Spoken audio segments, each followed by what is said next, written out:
Good morning, die-harders. Who's ready to live free or die hard? I am the Shogun, and I will not rest until everybody knows this is the S&W Experience Podcast, episode 60. I am joined by my good friend, as always, Syxx. And this episode, unlike most, will not be divided into two episodes, even though it's one big. This is its own thing, man. Actually, no, scratch that. I changed my mind last minute, because I can do that. This is my show, and I can say what goes, basically. So this will be two episodes, a two-parter. This here is part 1 of episode 60, part 2 coming soon, and here we go. Something that happened, and then Ramunda came in to say too late. Dude! Like that, then people were crying. Like already people were like, fuck. Because Glass in my eye, it man. That would just be, it would be like explained as something that happened out of scene. But nah! The fucking opening scene is his death. I mean, granted, we don't see Chadwick, and I'm glad they didn't, have like a body double CGI stand-in in the hospital bed, but damn, it felt like he was in the universe in the moment, dying, but in the universe. And I appreciated that they at least had, not even like the decency, because they didn't need to really, but I'm glad that they had the consideration to respectively kill it more with this mysterious unknown disease, which again, I understand because Wakanda in the comics is a civilization that has like cure for AIDS, cancer, everything.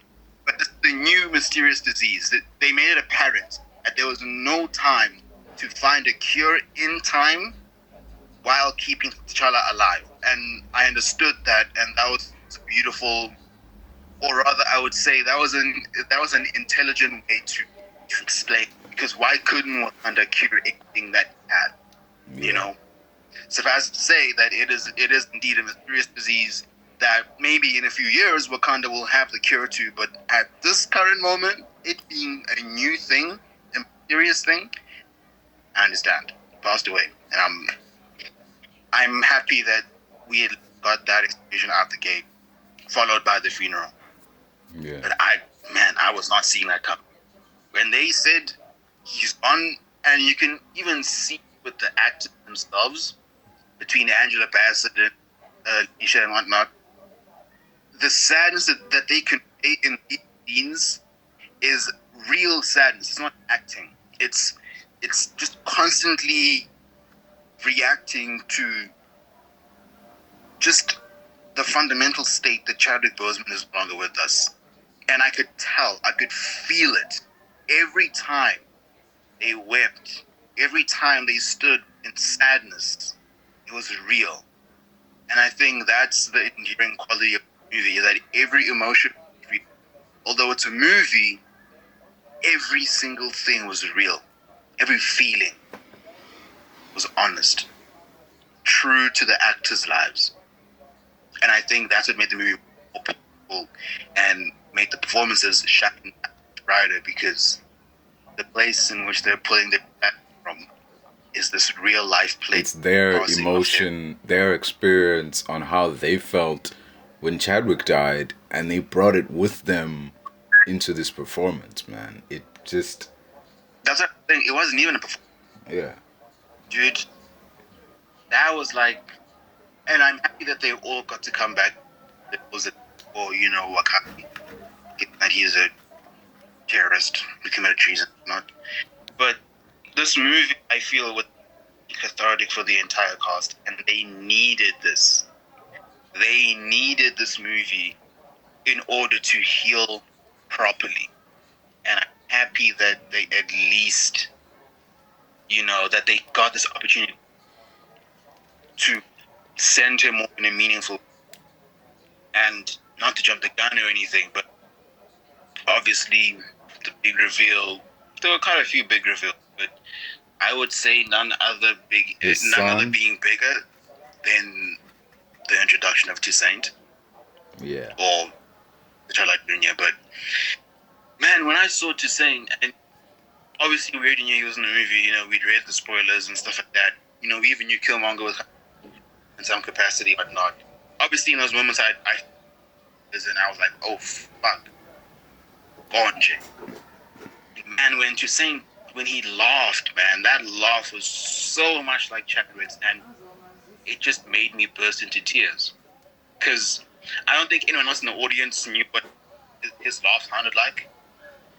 But watching him in so many interviews and stuff, you really get a sense of his laugh. And his laugh, my God, it's as if they were going for example. That just broke me even more. It just broke me even the whole thing of Ungubani, him saying, I am Prince T'Challa, son of King T'Challa. That alone, yes, but and the laugh, the real life laugh of Chadwick Boseman, that was just too much to bear. Just too much. And it was, fucking amazing movie. Most heartfelt, most emotional, for not only in-story reasons, but for real reasons. And that's why I would say I put it above No Way Home. Because No Way Home is an emotional movie, sure. It's a tale about losing Aunt May, losing the things you love, but just story, man. Like Black Panther is it has real life connotations, and that just makes it more powerful, more heartbreaking, just gut-wrenchingly beautiful. That's why I placed it above No Way Home. But it's sad for real reasons as well. The movie works as a story on its own, and its real life implications just so soul-wrenching. It's unexplainable. But yeah, that movie should win an Oscar. Angela Bassett should get a nomination. Letitia should get a nomination. Dude. Like, the movie should get a nomination. Angela Bassett in this movie. So many things. Dude. Like, this woman. So many things. Yeah. So many things. Yeah. Just Angela Bassett in this film. Just that scene. That one scene. It was in the trailers. It was in every trailer. I'm queen of the most powerful nation and my entire family is gone. That scene, even though we heard it, we knew it was coming, when we finally got that context, holy smokes, dude. Exactly. Just post thinking that she's jury as well. Post defeat, post everything, post, fucking. I'm glad Shuri didn't die. I would have I wasn't even sure, man. At some point I was like, damn, is this it? But I figured, nah, I don't think so. But like for like a good couple of seconds, like, man, what the fuck? She got fucking stabbed, man. He ran through her like, what the fuck? Dude. And then I just remembered, oh yeah, well, she is a super soldier. And actually, if any stronger super soldier than the herb, her brother, or she used this different variant of the heart-shaped herb mixed in with Namor's thing, that plant. Born after his mother had ingested the very same, not very same herb, but I would say plants that contain this of the herb, and I would assume that they kind of mutated and evolved over time. But the fact that she ate just that, and her kid was as strong as Thor, I mean, yeah, he's a mutant, sure, but that to me shows me that the herb that Shuri took, combining, her brother's DNA and combining the synthesized heart shape and synthesizing this plant from Namor's civilization, she's fucking powerful now. Like, she's not stronger than average. Like, just in judging alone by the way that punched that like metallic mannequin, like I'm sure Steve Rogers could do that, but not that easy. Yeah. Like, she definitely got an amp. I was going to say it when I was like reviewing everything 2 days ago, but I was like, nah, I didn't want to spoil it. But she definitely got an amp. Like, she's a very powerful Black Panther. Black Panther who can tussle with people like Thor. Yep. That's quite impressive. And yeah, man, fuck, so many beautiful scenes. That fight, though, man. Let me say this to you before I carry on. Okay. This is something that I don't think many people spoke about. But man, I was like, okay, I sent it to a private chat. But this, I was like getting pretty like vibes from this. I was like, what? It's actually true. God cannot just give it. Huh. Yeah, it is. It really is, man. This is basically a fairy tale. Really, really think about it. It's basically it's a Disney movie. They were gonna like there was a split like period. Right? Are they gonna kid? Like, are they gonna get together? You know, like the chemistry between them was so good too. You know, yeah, like is it gonna be your kingdom? Like what are they planning? I don't know, and I'm not sure because the way he spoke about her, like it was seen, you know. Yeah. Wakanda will need Hello Can Wakanda, all of those things. I was like, something might be cooking. Something we haven't seen yet. Yeah, definitely. I mean, that scene set up like it basically. There's a lot of truth in that scene because remember he was like, you know, at some point the surface world is gonna turn on Wakanda, and when they do, they're gonna need us. Yeah. In the meantime, they'll help us. They help us out. You know, keep the surface people out of the ocean. And he's right. Yes, there's a between the two countries. I mean, besides a seed fight, you don't just paint your enemy off for nothing. Your so-called enemy, and yeah, that's very interesting, actually. Yeah. I think I wouldn't mind seeing a relationship between them. I wouldn't mind. It would be pretty rocky if they did. I mean, they did try to kill each other. Yeah, but that was like revenge. You know, revenge induced, and I guess at some point at the epiphany, vengeance has consumed us. Dude, that scene when she took the herb and she went into like the spirit realm, I was totally caught off guard when fucking Killmonger was there. I was expecting her mom, cause T'Challa saw his dad, so like, dude. Know, I mean, John Gunn would have been a surprise cameo, indeed. I won't lie. There was never really an indication that she was that bad. You know, it was Chadwick. Chadwick was like a papa's boy. She was a mama. But Killmonger? Dude. We heard, you know, rumors and whatnot, he might be in the movie. I mean, personally, I thought that somehow. But that wouldn't make sense given him, the Wild Card to resurrect Chadwick. So, yeah, that's kind of like a two point. Yeah. And yes, of course, that they can heal his wounds. And I don't think he resurrects someone who still has the, you know, mysterious foul, you know, illness and then cure it. Yeah. So, yeah, that made sense.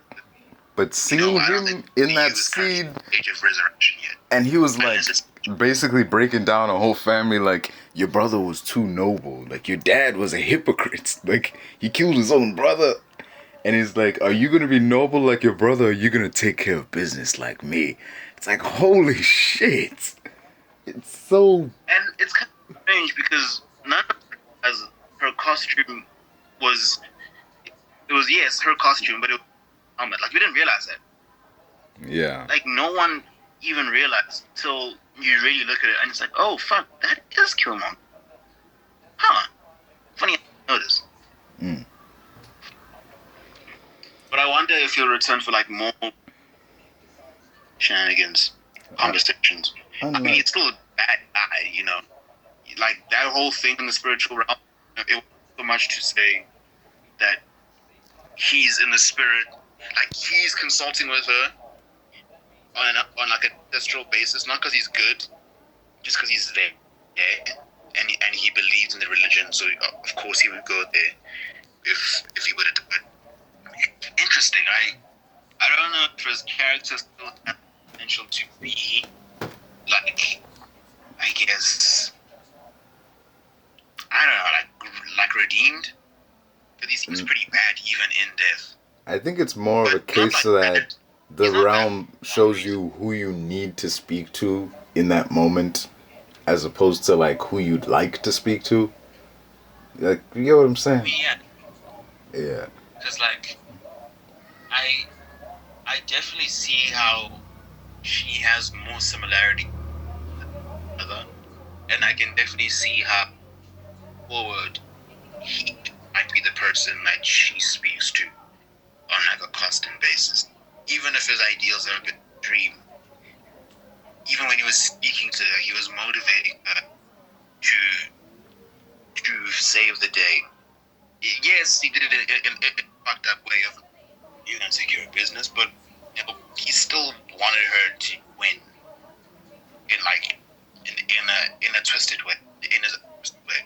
So I guess he's not like evil. He's like an anti-hero, like a Magneto almost. Yeah. I guess. Yeah, and of course Val is. Since when Yeah, is the she CIA. with the fucking CIA, dude? Like, we never really got that answer. Like, Yeah, I would have expected something like much more overt, much more aligning, because why would the CIA, you know, they've yeah. never before, so they've been doing it now. Like, They've I just barely thought been they mentioned should. before, dude. Now all of a sudden, oh, Contessa Valentine is now the head of the CIA. Like, really? Yeah, I think it's what's the? It's too not. It's too bureaucratic for her. Yeah. Like Shield isn't only bureaucratic. Like Shield is like intelligence. Like I mean, yeah, CIA. Yes. But I don't know. It still feels too like bureaucratic for Yeah. them to suddenly. Like, Val isn't the kind of woman who seems like she'd be cool sitting behind a desk, just barking orders I and mean, shit. granted, Yeah. it is granted. Yeah. But then that leads me to Everett's position. Or in that first movie, first. But Everett's in the field, as though. He was like the subordinate to the other roster, even though they were great. So I guess Val just took his place. But then he still exists. But I did share that one screenshot that said that in the vaults, Ross will be a private citizen, yeah. Be a new retiree / even if it's Harrison Ford, he'll be a civilian. But he's still got his connections, so yeah. Which is weird because he was in the military before, and then of course he got a promotion. Which is weird in and of itself, dude. Just let that sink in. Look what Ross has done in the MCU. He created fucking Blonsky, which resulted in that fight in Harlem, and somehow, through all that, he got a promotion? You got promoted after that disaster? Just... And not just to any place, where he was able to literally, like, come up with your code that I'm glad they're gone. That's that little thing with their executive course have been abolished. I'm glad that they mentioned that. But also, it's weird for President General and CIA for no good reason. It's like, what is he actually good? What is it? Leader? Yeah. Doesn't Doesn't make a whole lot of sense, though. I guess our questions will be answered in the Thunderbolts. That's exactly the one saving grace of all this. Yeah. And Martin Freeman is. Wait, is Thunderbolts a movie or a TV show? It's a movie. Oh, okay. Yeah, TV show is Secret Invasion. Yeah. Freeman is also coming. So he'll be in a few. He's coming back with some full form. Oh, I think he'll also be in Ironheart, given that he is the contact liaison between Riri and the FBI, top the CIA. Yeah. So he's about to be in many more projects. And Riri's probably gonna get a new suit. Riri Williams is probably gonna get it. Actually, okay, it's definitely gonna get a new suit since the other one's in Wakanda. No, It's called Ironheart. It was announced in 2019. Yeah. Without the slate of shows we've seen, Daredevil. But yeah, Martin Freeman as well as Rhodey. Yeah, he's got a movie coming, the Armored Wars. They changed it from a TV show. Yeah, I was surprised when they did that. I'm like, really? Because like the Armored Wars thing is a huge story. You sure you can cover that in a movie? The show with filler and pacing, and I think the movie will be better. Yeah. It'll allow them a better story. But if pacing is the issue, why do you need 8 episodes? Just make it 6 episodes and be done. Like, just no filler. Even so, like the episodes being that short, it's not cost effective. Episodes. Yeah. So, though out of all of them, I feel about what? She's 19, not like some sort of child prodigy bullshit. She's somewhat of an adult. She's 19 in MIT.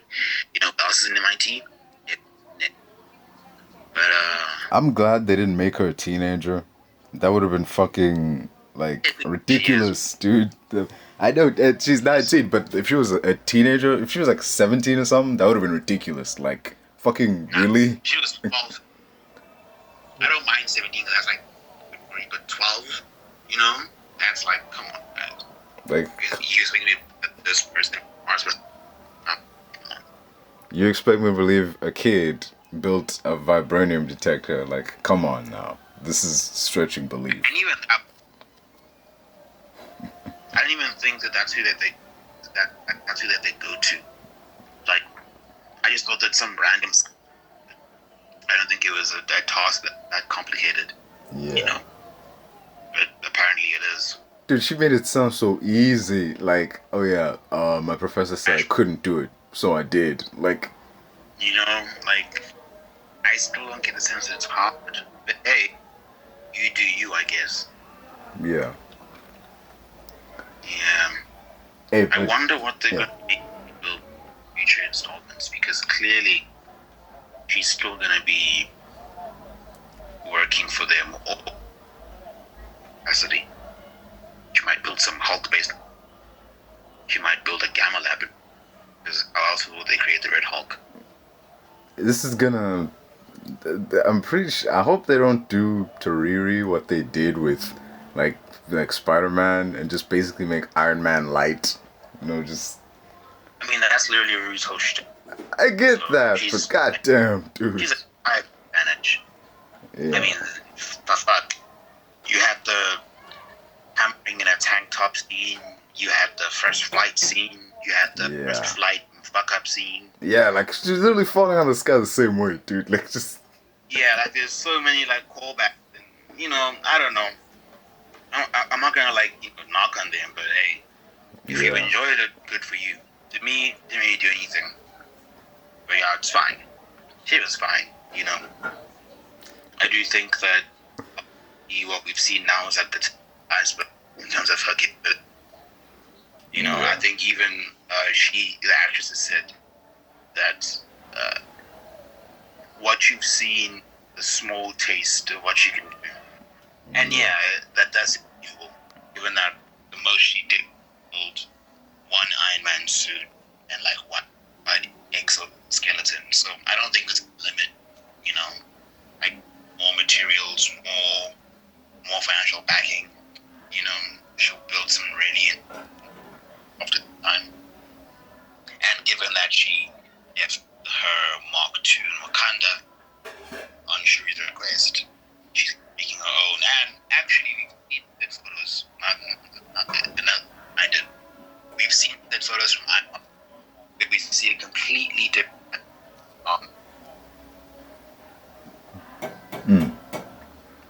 Yeah, it's showing a great old. Question is, what will it be? What will she be doing though? I mean, Peter Parker mostly just cleaned up Iron Man villains. Like, okay, with Spider-Man, it was taking Spider-Man villains and essentially making them Iron Man villains. But with Riri Williams, it's not like she's got a rogues gallery to fall on, and there's not a lot of Tony villains left. my guess is it'll tie to Armor Wars, because seemingly at this point seems like Riri is Earth's best option right now at like high scale offensive weapon. Like she's Earth's new answer to that. First it was Tony, and I think so.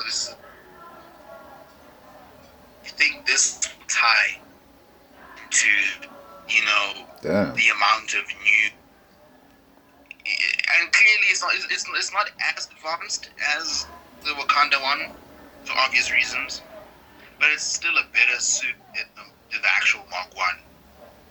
So I think what's gonna happen is she'll be fighting to keep her like intellectual property at bay. Yeah. Stop it from being stolen by villains, by Sean Carter possibly as well, by many people. Yeah, it'll. And the villain, who's this? I'm trying to find him. What, Hammer? No. It ain't that. It's some rando. He's playing, fuck, who's this guy? The guy with the hood. I forgot his name. It's like a very obscure villain. The guy with the hood. Damn. I would have said Ronin, Yeah, but he's retired. It looks kooky. Yeah. Oh! It's literally called the Hood. I'm sorry. Yeah, it's literally called the Hood, aka Parker Robin. The hood? So that. Wait a minute. You mean that guy from Thing, Miss Marvel, with the mask? No. This is the first introduction of the Hood. Oh, okay. Let me just show you some saved photos. I mean, look, his comic look does look a bit more badass. It does look a bit kooky here, since it's basically just a guy with a hood. A big old Red Riding Hood, man. Yeah, actually, this Ramos guy before, I just forgot where. Not in the EU, I think, but the TV shows. Yeah. I think he was on. Yeah, we've seen him before. I can't quite remember where, but yeah, I know I've seen him before. Yeah, some sitcom that I remember. Or series, I'm not sure. But yeah, he's a villain. I'm not sure how exactly he'll be a villain, given who he is. But hey, we shall see, I guess, when the first trailer drops.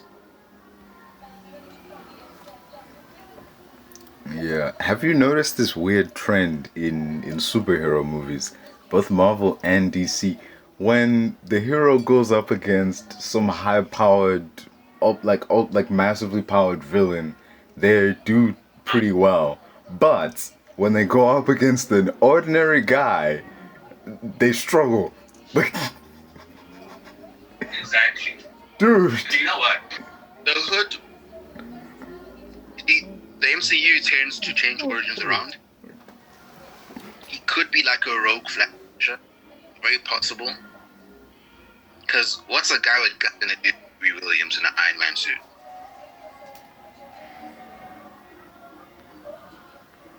Yeah.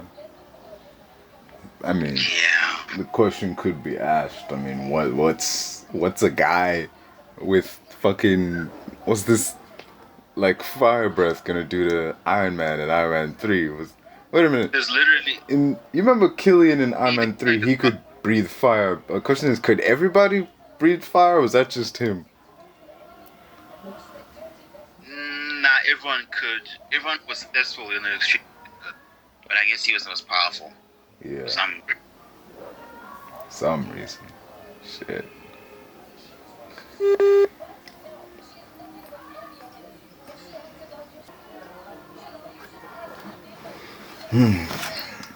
Heroes always. And again. Yeah. Science and mysticism don't always go well together. But still.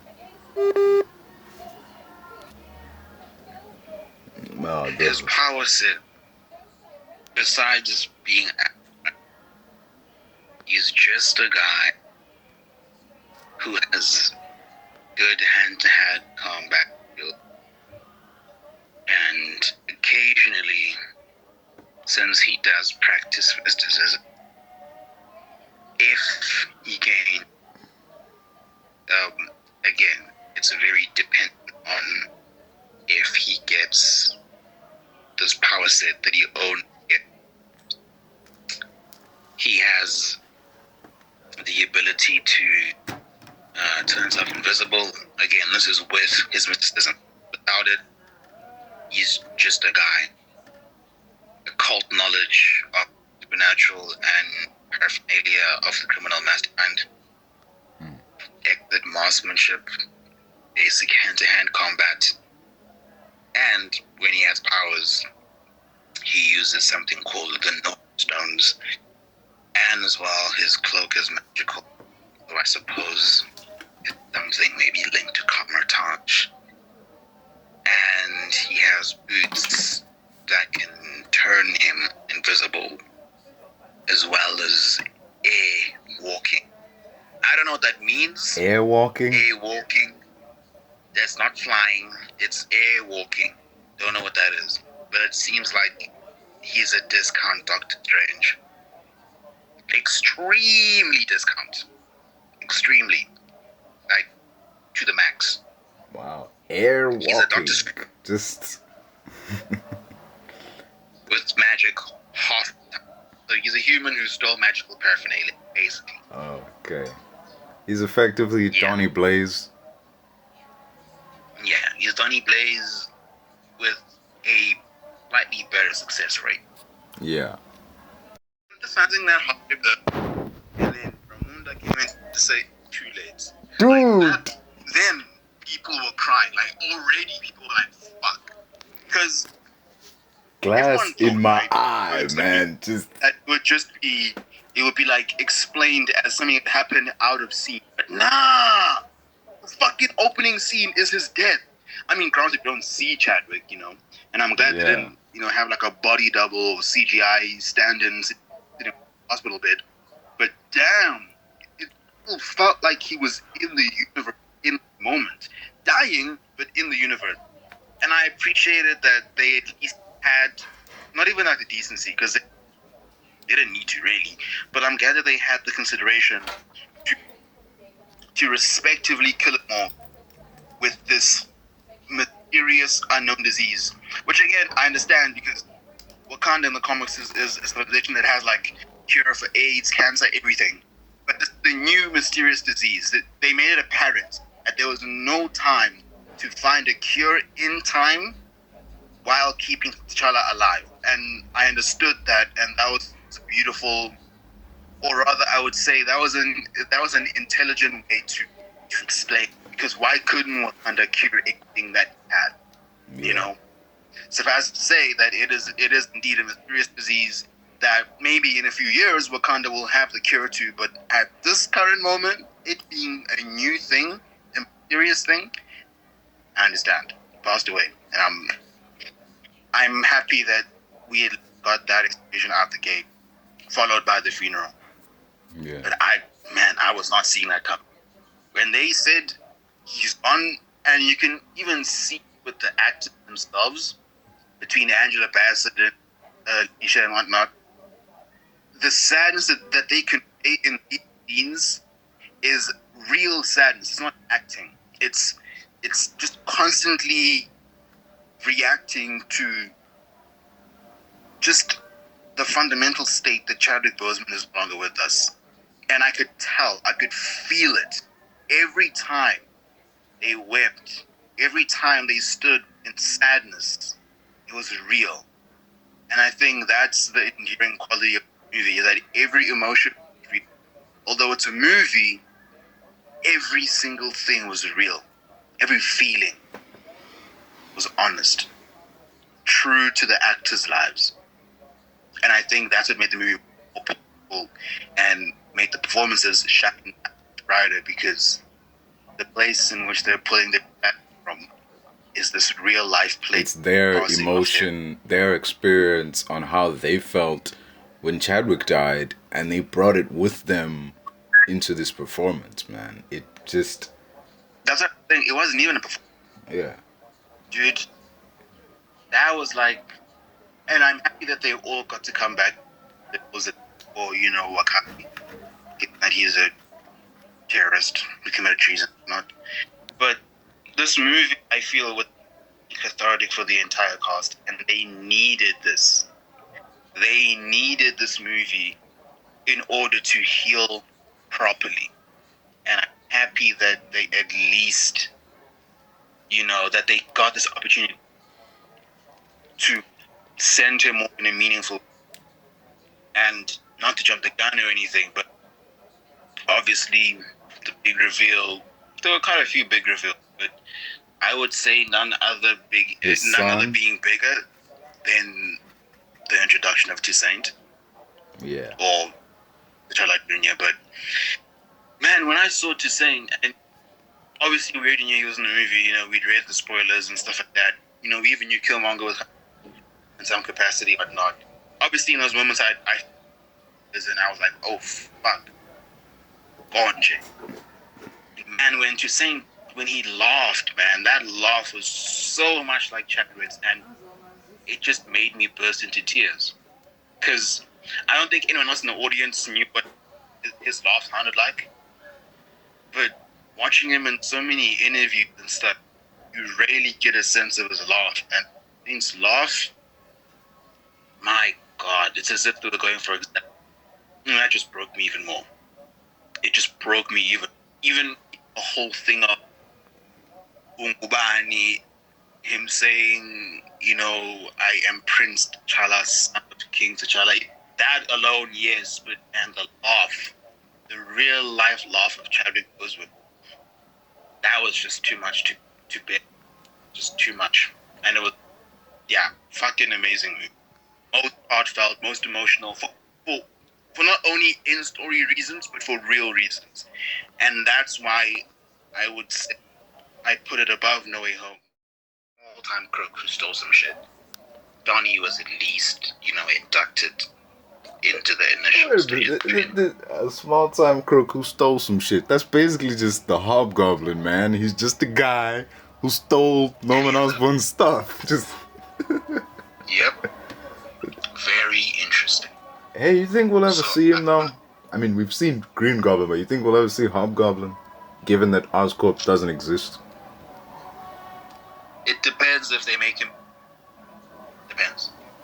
Because his whole origin is like tied to like, oh, I found Green Goblin's den and I jacked his shit. So if there's no Green Goblin, then, Yeah, but Ned Leeds could take up the mantle having been inspired by Green. He did see. Would he remember that though? It depends. Spell can reverse, can give, but even the actor Jake, again, it's probably not gonna happen. Like a 98% chance of it not happening. But he did say that he's interested in playing like Hobgoblin and future installments, which again won't happen. But if they were to do it, they would probably use something in like that kind of format. It would probably be Stark Tech then. Just, oh yeah, dude broke into Stark Labs or whatever. Like, yeah. There's a lot of. Yeah. It's the fact that we clearly are hope soon. And yes, it is in the Spider-Man cartoon. The what is it? Whatever the cartoon name is called. First year or whatever it is. It's not exactly A38 because Peter meets and Harry even before getting his power. Shit. And we know that these people don't. I mean, just besides that, besides it being black, we know that there's no Norman Osborn in the MCU. Yeah. Peter might know of so this is like an 838B universe. I don't know, I don't know why they changed it, because initially it was supposed to be Peter's origin story in animated format. Like that's what it was supposed to be originally. But now, they really first look at D23 of Norman, of Harry, and like they've got Waves, Flash Thompson, all these characters. Clearly, it's like 838B, not the actual 838 that our heroes live in, which kind of sucks because it's very hard to retcon a movie that came out in December to like change scenes where Peter says who's not, because clearly that means Peter does not have any Osborns living in his world. Clearly. Yeah. So this cartoon that's gonna come out is an origin story set in, I guess, very similar timeline than ours, with the exception of Oscorp and the Osborns. But look on the bright side, though. At least now we know for certain that Avengers Tower is like the Baxter Building. It's not Oscorp. So exactly, that's one thing. And I think, with like obviously with these interviews, actors, more like actors being called for casting calls and stuff like that. The amount of actors who have Marvelstudios for casting calls specifically with Just Read, it's been quite a lot now. The list has grown. And even now it's quite uncertain who they'll pick. But when you have people like saying, I honestly do not, what the fuck are you talking about? Just say no.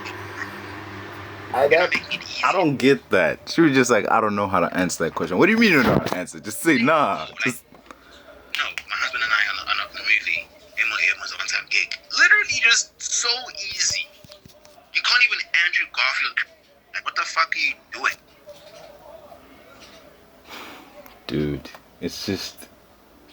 It's weird. Like, either say it in the movie or don't say it, We're not on the edge of our seats anymore. We've seen him before as the character, We're no longer on the edge of our seats. Just fucking say no or yeah.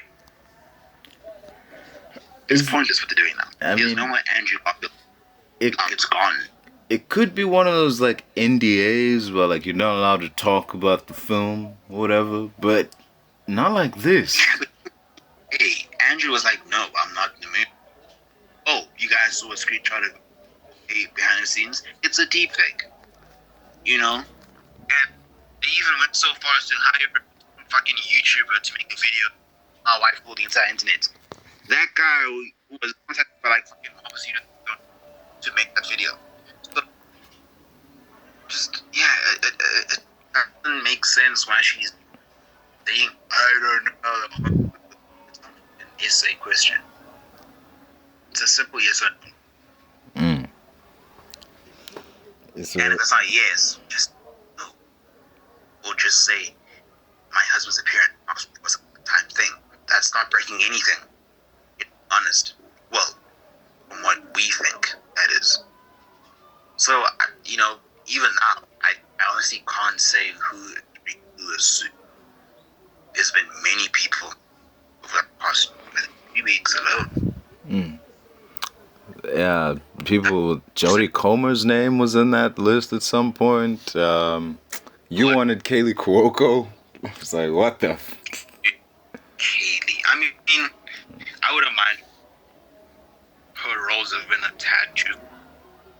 I'm not saying Sue is a slick portray, but I don't know. She's like very elegant in the sense of the word. But I guess, elegant, I guess. Yeah. But yeah, it's very confusing. Yeah. Like at this stage, it's surprising how they haven't like announced anything, like nothing at all. Not even Reed. At least one guy. No, just nothing. We're nearly in 2023 and not a single peep. It's gonna be weird given that they're gonna start shooting in 2024 in January. Yeah, and that's like 1 year to know the cost. 1 year? 1 year? That's, yeah, so maybe everything will be revealed. Yeah.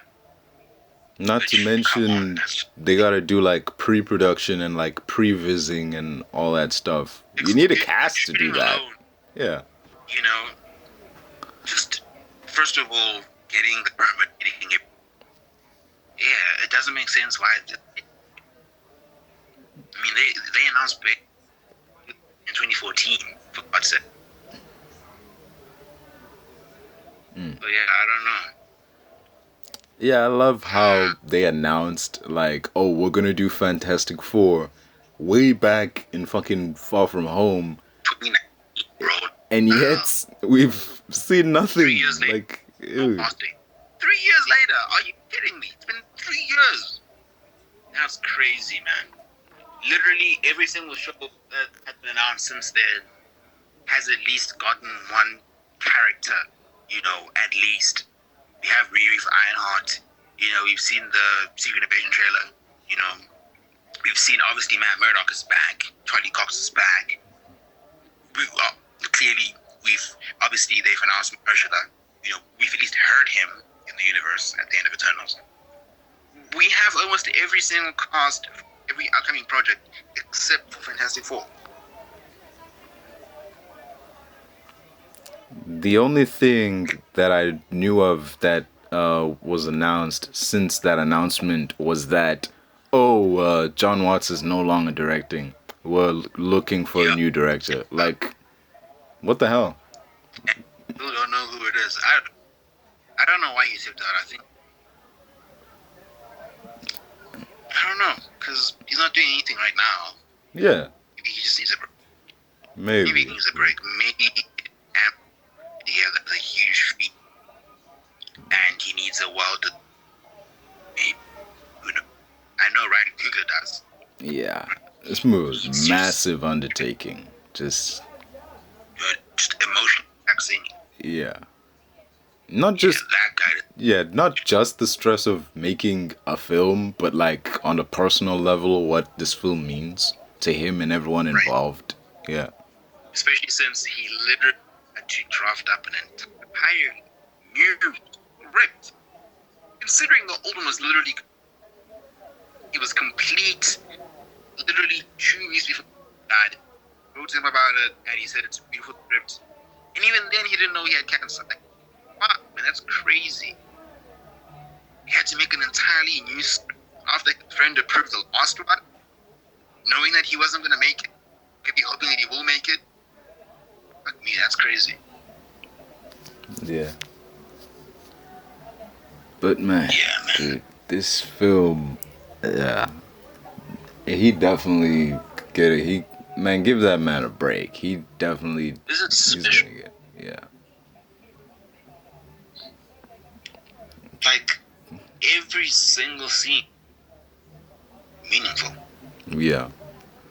There's no wasted. There's not a single bit.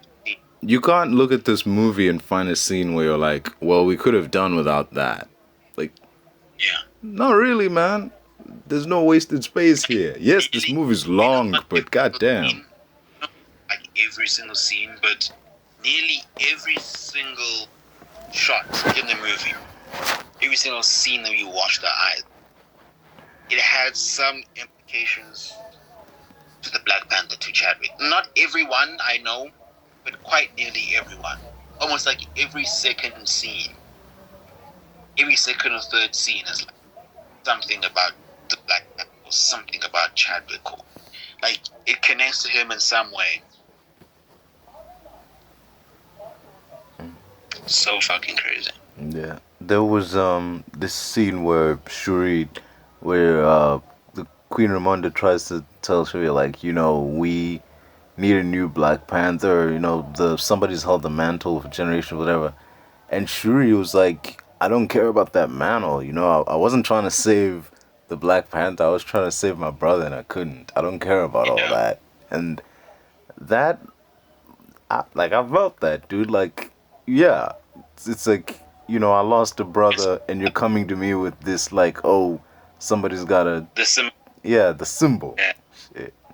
Even with, like, those two characters kind of mirrored in a sense with Nakia, because she didn't attend the funeral. I mean, now we know why, but in the movie time, it was just that when everyone was mourning the Black Panther and the Savior, this help save the universe, I was mourning T'Challa. My T'Challa.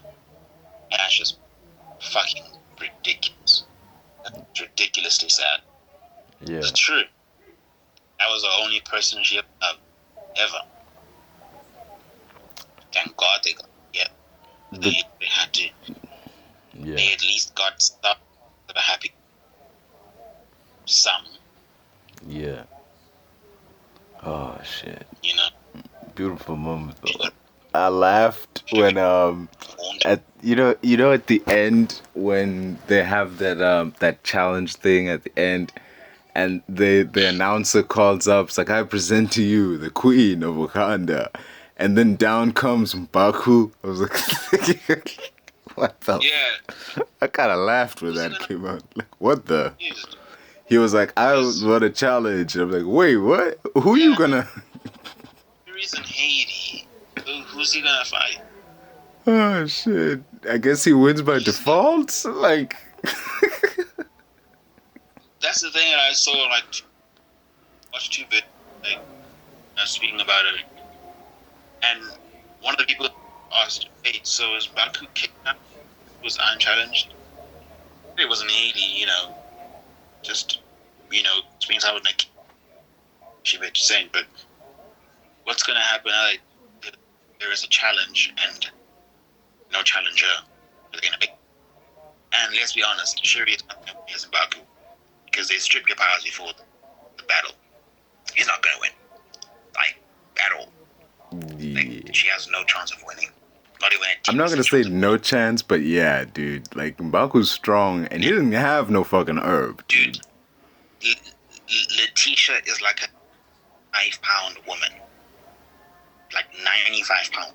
Yeah, Shuri, princess, probably knows hand-to-hand combat, but that's just useless against a mountain of man.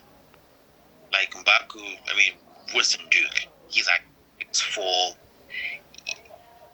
at least 150 kg.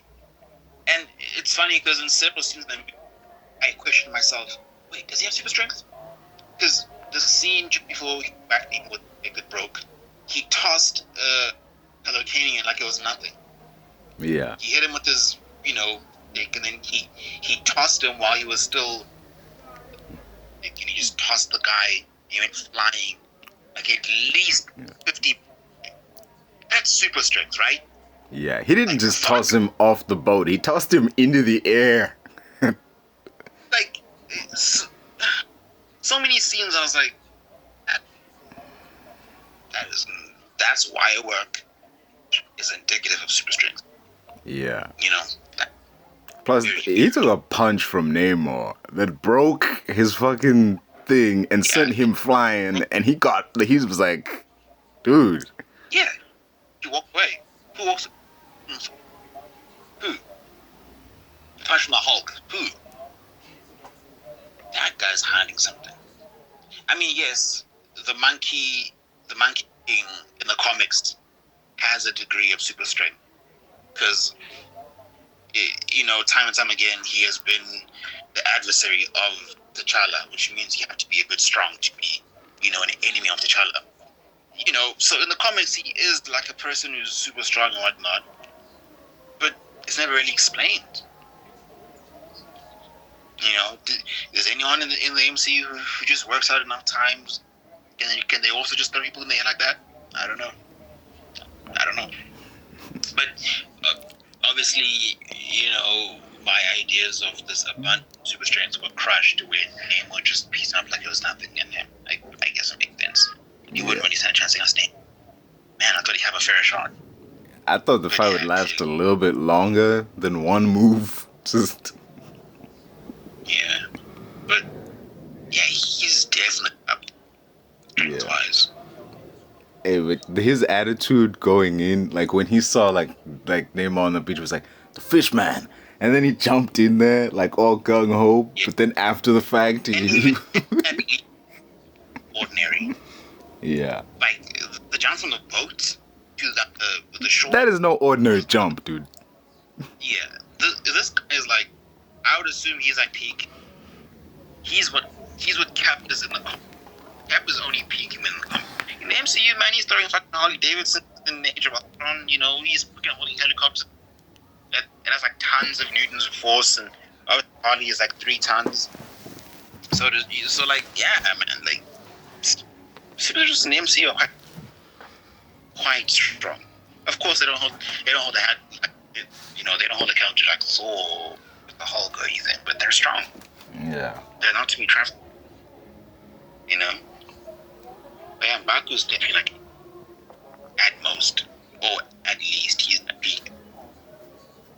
And I can see how he did as well as he did. But man, like, speaking of doing as well as what one did, Okoye versus Atuma. Dude. Like, round 1 was impressive, but round 2? You know? Yeah, dude. Yeah, I mean, granted, the scales were, given that she was in like a super strength suit. Yeah, which evened out. Yeah, you know, those, they could have looked better. You know, they could have looked better. You know? It was too blue. Yeah. It was too blue, dude. Just leave the color. Like, alien v Predator. You know, like the tendrils, like, what? Headlocks. Why, though? Yeah, that was a bit... The fucking... What? I can't remember the names, dude. The warrior women, they're bald. Why you give them dreads? Like, just give them a regular, like, head. Just... like, headpiece. But I guess, probably running away from the fact, if you give them, like, a regular helmet, they're just pretty much Iron Man. Yeah. Like, man. They're gonna start looking the same after a while, yeah. It's so, like, you could do it so much, you know, you could do it much more creatively. But that name, though, what'd you think of the name, Midnight Angel? Yeah. The thing is, I didn't check, or bother to check if it was also in the comics. So it might exist. Oh. But, I would have liked it to be like an animal-based suit. If it's Wakanda. Like the Panthers. But then I guess, Black. Like, I don't know, something, man. Something feline-esque. You have like these feline-based warriors, then you have the Black Panther. But yeah, I don't know. It's not that weird. It's not bad, but it's just weird and, you know, just slightly kooky. You could tell even Okoye, when she heard that name, she was like, Midnight Angel, what the fuck? Even when she looked at it, it was like, is that thing getting uglier? Like, dude. I was like, And I agree. It's ugly. I hope it gets redesigned. I hope it does. Alright. This is actual. Yeah. It's an actual thing in the comics. The members of the Dora Milaje, who are the Midnight Angels. Yeah. And they're in. I don't even understand. Yeah. Okoye's to Wakanda, Okoye's to them. Just like a random name, right? I think it's like, you know how we have like the X-Men and then you have X-Force? Like X-Force does all the shady shit that X-Men can't do because they're like too squeaky clean. I think that's what it is. Like, this is like they'll be the yeah. Do you see the blue comics? No, they're black. The suits are black in the comics. Nah, look at this. Look at this. You're looking at the stealth suit. You're looking at the stealth version. The main ones are blue and are incredibly weird and kooky, and they leave much to be desired. Okay, this is yeah. I don't know. This is. You know that queen. You remember in Aquaman when that queen, when he found his mom living in the trench, and she had that weird like garb that's made of like different animal parts. This is kind of like that, you know. It just maybe they're good for like owl. Maybe I can see how it looks like an owl a bit. You know, owls in Wakanda, though. I mean, but an owl is like a midnight being. Cause like, what else could it be? But this just does look weird. Yeah, I'm sorry. It does Strange, very strange. Just Yeah. I don't know. So big up to Ryan Coogler, I guess. we'll get They do used look to strange. it with time, you know. Just Very interesting. Again, shit. this just looks like something from Alien vs. Predator. Alien vs. Predator. Dude. Something like Like it does. What the fuck? yeah. Wait a minute. This is literally. Hey, have you seen the 2018 Predator movie? Yeah, that's what I'm saying. So, Dude. man, I don't know. They gotta be a bit more unique. But, like, maybe the dreads are like, because, like, they're African. Like, the dread, like, looks, because they're African and dreads and stuff like that. I don't know. Oh, well. Dude, this thing, I kid you not, like I'm seeing like the eyes and the dreads and all that shit. And I bring up the 2018 The Predator movie because looking at all this, and especially like that last one out of all of them, dude, this thing is basically just the Predator killer from the end of that movie. Like, it's just... Why didn't they just give them the black ones look more badass? Exactly, look at that. Dude! It's like an ultimate alien version of that cock. Like you just press the Omnitrix and then black and spiky. Like what the fuck? Oh wow. Yeah, no, they should have gone for, like black stealth look Yeah. with no helmet. Like a hologram visor. Just full on helmet. Just full, like Star-Lord, just full on. Yeah. That would have been much better. But this looks very... Yeah. Maybe they'll change. Because this is from around with Deadpool.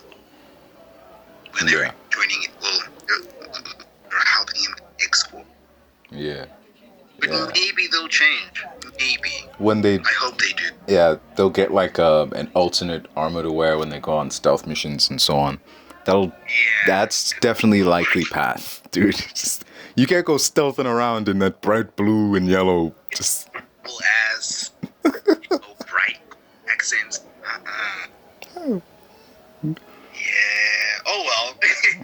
oh well. Oh well. You brought up Ultimate Alien, dude. Like, I wanted to ask you. Like, I think I asked you earlier. Like, if you had to have, like, your top, if you had an Omnitrix and you had your top 10 transformations, like, what would they be? Ooh, top 10. Okay, I think starting from like the basic perspective, you're looking at strength. So you're looking at your humongous soul. You're looking at forearms. You're looking at way big. Seems overkill, Then don't you think? cover your speed. Okay. That way you're looking at accelerate or clockwork. 6. Then you look at your power-based heroes. Heroes that have innate power. That's atomics. Upgrade. Feedback. And Alien X at 9. Then you need a smart alien, which is of course either the cerebral crustacean or the Galvin. So 10 is a toss-up between the cerebral crustacean or just an ordinary Galvin gray matter. But speed, strength, power. That's what it needs to be. 3 bases to cover. I would say the one who's more powerful, as well as being smart, is the cerebral crustacean. Because they have been purported to be equal in intelligence to Galvins. Plus, he can shoot electricity from like his mind. So yeah. Yeah. Plus, he has telekinesis in his brain, so yeah, he's not at a disadvantage in a battle situation. So yeah, that would be my 10. That's a solid pick, you know. Got some heavy hitters in there. Yeah. And Alien X. What about you? I like that you Yeah, I had. think Alien. Yeah. Like, everyone else, I they think can hold their own. I think Alien X is more of a in the event of fuck, we have no other option. You know, like the world's about to Yeah, in end. case of emergency. Yeah. Yeah. On a personally, like I'd go with Water Hazard, Diamond Head, Big Chill, Blitzwolfer, Swamp Fire, Okay. Humongousaur, Fast Track, Upgrade, Ripjaws, and Topic, basically. Okay. That's a very versatile hero. Yeah. Heroes who would probably do good in different environment. Yeah. Uh, I put a I put thought into that because I would think like, oh, okay, like what if there's like some tech shit that has to be done? That's Upgrade. If we have to go in the water, that's Ripjaws. If like we need someone who can fly, that's Big Chill. You know, it's just a lot of thought. And I just put Water Hazard there because he's my favorite. Like of the aliens, he's my favorite. Yeah. Plus, at least with Wildfire, he's and he. Yeah. It's a pretty good list. Yeah. Yeah. Thanks, man. But dude, that show, we don't really talk a lot about Ben 10. Oh. Notice. Yeah, because I feel like he's so. If you truly, Ben 10 is hilarious. Like he's crazy. Just his level of like versatility, his creativeness, his thinking, and of course the failsafe that he could never die is also that. And just, of course, his most powerful thing, the scanning ability, where he can scan genetically. Like imagine Ben 10 be Superman and he scans Superman. You keep bringing that shit up, dude. I'm like, whatever we thought, like, who would win between Ben 10 and Superman? You just be like, oh, he would just scan Superman and then turn into Superman. Like, man. Like, he can scan anyone. He can scan Hercules, be like an Olympian-based hero, maybe named That's a like person. You wouldn't. Hercule. I don't know. He sucks big names. He'll call himself Hercule or something. Like, who can best him? The watch only scans if it detects DNA it doesn't have. Like, And he'll never die as well because of the failsafe. So who can beat it? Not even Agrigor. Not even Albedo. Not even Maltruant. Like, who can beat him? Who? oh, It's crazy. I would have said Eon. I mean, he did. That time traveling motherfucker. I mean, yeah. Eon, I think. You see, and that's the issue because back then it wasn't Ben had a failsafe because of dying. But clearly it seemed like Eon had killed every Ben in the multiverse except for the Prime Ben. So with the new retcon, failsafe makes him not die or prevents him from dying. Does Eon still have a chance? And I think we have seen Ben A, 10K being this current version of Ben 10's future self. Not 10,000, not the one from Alien Force, but like the new one with the new art style. Like that's the current new Ben, future Ben. It seems like he's beaten Eon before. He's still alive, And so Eon, yeah. I mean, he's just evil, but I guess the only person who can beat Ben is if anything. I guess. yeah. But then that bit Omnitrix, so yeah, they'll save. He's only working off of like mysticism. But then it was because Eon is now from like another world. A different timeline, but like, yeah. But he is, like it's but he is crazy powerful though, because in order for him to have amassed that army of other Bens that he's controlling in that episode of Ultimate Alien, he'd have to have beaten all of them. Yeah. And Eon to me, he's like Who combined with, I guess, like, not Darkseid. Darkseid's too powerful. Maybe like a Beyonder. The Beyonder / Doctor Who.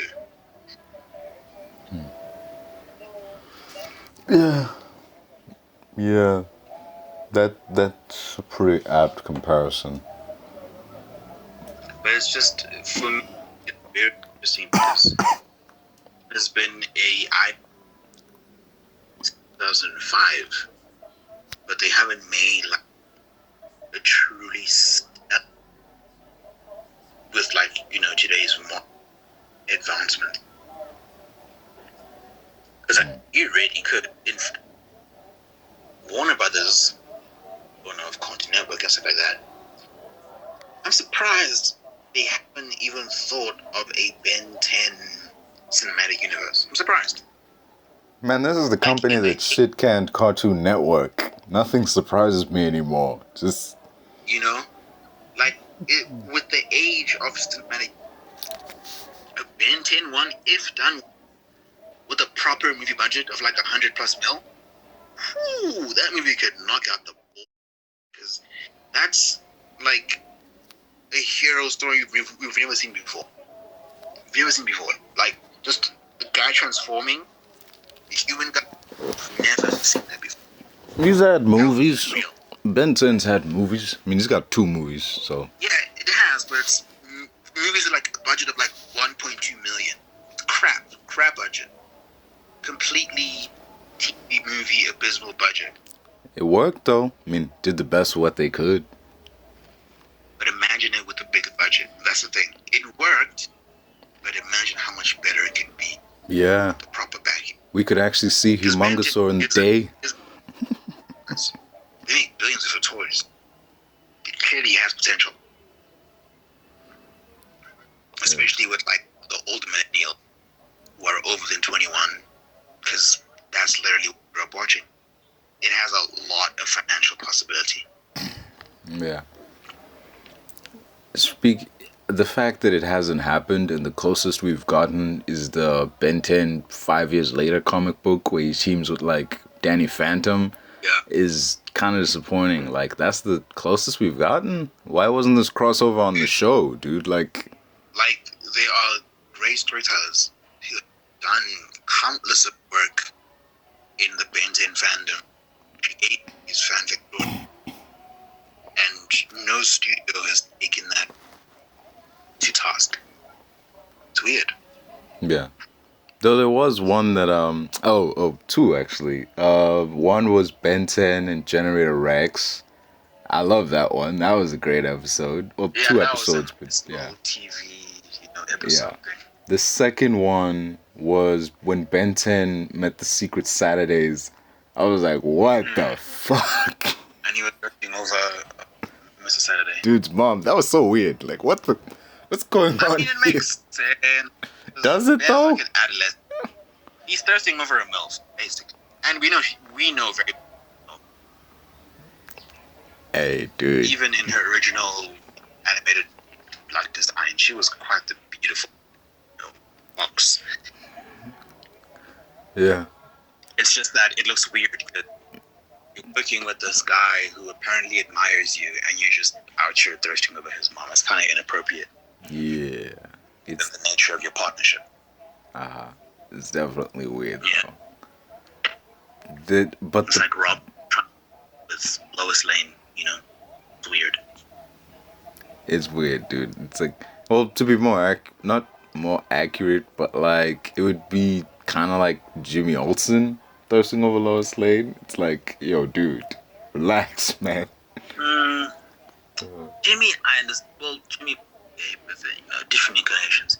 Yeah. But I think with Jimmy, at least it makes more sense because like they work together. So there's like a work crush element. But if it was like Damian Wayne doing a mission with John Kent and Batman and Superman also there, and suddenly he starts fighting with Lois, that would be like so inappropriate. Yeah. Yeah. It's definitely. But yeah. They don't wanna see me make it like they don't wanna see me care. Anytime I make some progress, I can see that they compare. I think everyone's against me, maybe something in the air. Am I paranoid? I swear a void is forming and they're scared. I walk a straight path, not many can say that. I like to play fast, cross me and there's payback. You better pray that I don't see your face at any place that I go. I know you hate that. I've been doing fine, I'm not wasting any more time. I live for the fight and the climb, and I think that the pain that's deep inside is what defines. So I won't give up, I'm gonna make it to the top. I don't care what's in my way, I swear I'm never gonna stop. I could fall flat on my face and I swear I will get back up, cause I don't deserve a thing and the road ahead is tough. They'll try to kick you while you're down.